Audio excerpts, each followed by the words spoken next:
गुरुकुल कुरुक्षेत्र पिछले कई सालों से प्राकृतिक खेती अभियान छेड़े हुए है और आज हम कुरुक्षेत्र गुरुकुल पहुंचे हैं। यहाँ पर गुजरात से कुछ किसान पहुंचे हैं जिनको ट्रेनिंग यहाँ पर दी जा रही है प्राकृतिक खेती के संबंध में, ताकि रासायनिक खेती से पीछा छूट जाए और लोग प्राकृतिक खेती की तरफ लौटें।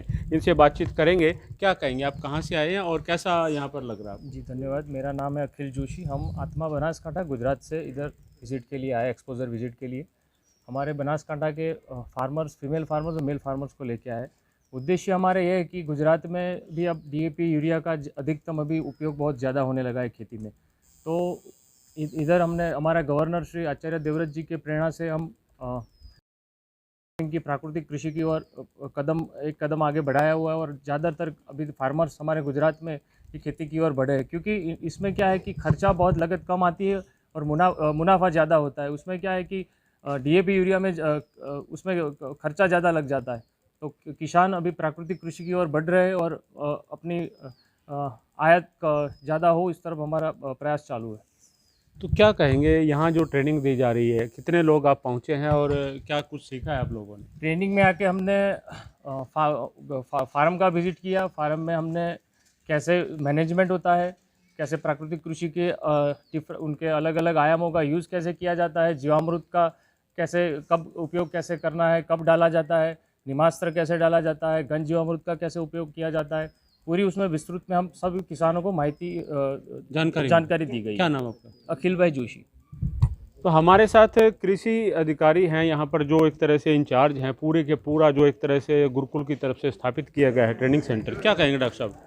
नमस्कार रणदीप जी। आज हमारे गुरुकुल फार्म पर गुजरात राज्य से आचार्य देवव्रत जी की प्रेरणा से लगभग 100 किसान, जिसमें महिलाएं भी शामिल हैं, यहाँ आए हैं और हमने आज उनको गुरुकुल के फार्म का विजिट करवाया है और उनको विभिन्न प्रकार की जो हमारी कृषि पद्धतियाँ हम यहाँ लागू की हैं गुरुकुल पर, चाहे वो फसल हमारी गन्ने की हो, चाहे हमारे गेहूँ की हो, चाहे चने की हो, क्रॉपिंग की या सब्जी में फसलें हो, सब दिखाई हैं और किस प्रकार से हम वहाँ अपने आदानों का हम निर्माण करते हैं, जीवामृत कैसे बनाया जाता है, घन जीवामृत कैसे बनाया जाता है और प्लांट प्रोटेक्शन में जिस प्रकार की हमारी जो आवश्यकता होती है वो किस प्रकार से यहाँ बनाई जाती है, सब किसानों को बताने का हमने प्रयास किया है।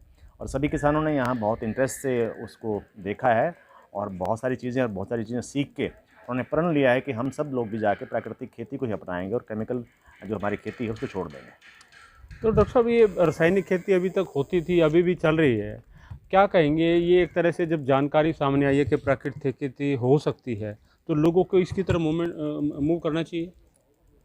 देखिए रणदीप जी, जो प्राकृतिक है ना, जिस चीज़ से प्राकृतिक स्वयं जुड़ी हुई हो, तो उसमें मुझे लगता है कि मानव को ज़्यादा कुछ अधिक प्रयास करने की आवश्यकता नहीं होती, क्योंकि प्राकृतिक खेती हमारा एक आधार रही है और बहुत प्राचीन हमारे, अगर मैं भारत देश की बात करूं तो प्राचीन समय में हमारे यहाँ प्राकृतिक खेती ही होती थी। लेकिन एक ऐसा समय आया, एक ऐसा दौर आया जब हरित क्रांति का दौर आया, जब हमारा देश जो था अपने खाद्यान्न के मामले में स्वावलंबी नहीं था, तब ये निर्णय लिया गया था कृषि वैज्ञानिकों द्वारा और सभी किसान भाइयों से मिलकर ये निर्णय लिया गया था कि हम कम से कम अपने देश का पेट तो भर सकें। लेकिन आज हम उस स्थान पर पहुंच चुके हैं और अब हम स्वावलंबी हैं। तो लेकिन स्वावलंबन के साथ साथ हमने देखने में पाया गया है कि हमारी जो भूमि का स्वास्थ्य है वो बड़ा ख़राब हो गया है, हमारी वायु की गुणवत्ता बहुत ख़राब हो गई है, मानव स्वास्थ्य के ऊपर बड़े विपरीत प्रभाव पड़ने आरंभ हो चुके हैं, कैंसर के रोगी हमारे देश में बढ़ चुके हैं। और एक सर्वे तो WHO का ये बताता है कि 1960 के दशक तक हमारे देश के अंदर लगभग 75% लोग जो हैं कैंसर से पीड़ित होने की संभावना आज इस केमिकल खेती से हो चुकी है। तो इस अभियान को आचार्य महामहिम आचार्य देवव्रत जी, गवर्नर गुजरात जी के नेतृत्व में, उनके दिशा निर्देश अनुसार, उनके मार्गदर्शन में इस अभियान को शुरू किया गया है और इसके अंतर्गत लगभग 450 कृषि वैज्ञानिकों को विभिन्न KVKs से हमने यहाँ ट्रेन कर दिया गया है। लगभग 6000 किसानों को, विभिन्न राज्यों के किसानों को हमने ट्रेन कर दिया गया है और लगातार ये हमारा अभियान जारी है और हम इसको लगातार जारी रखेंगे।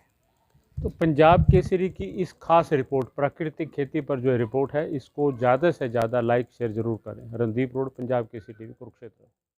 हमसे जुड़े रहने के लिए हमारे YouTube चैनल को सब्सक्राइब करें और नई वीडियो की नोटिफिकेशन के लिए बेल आइकॉन को दबाएं।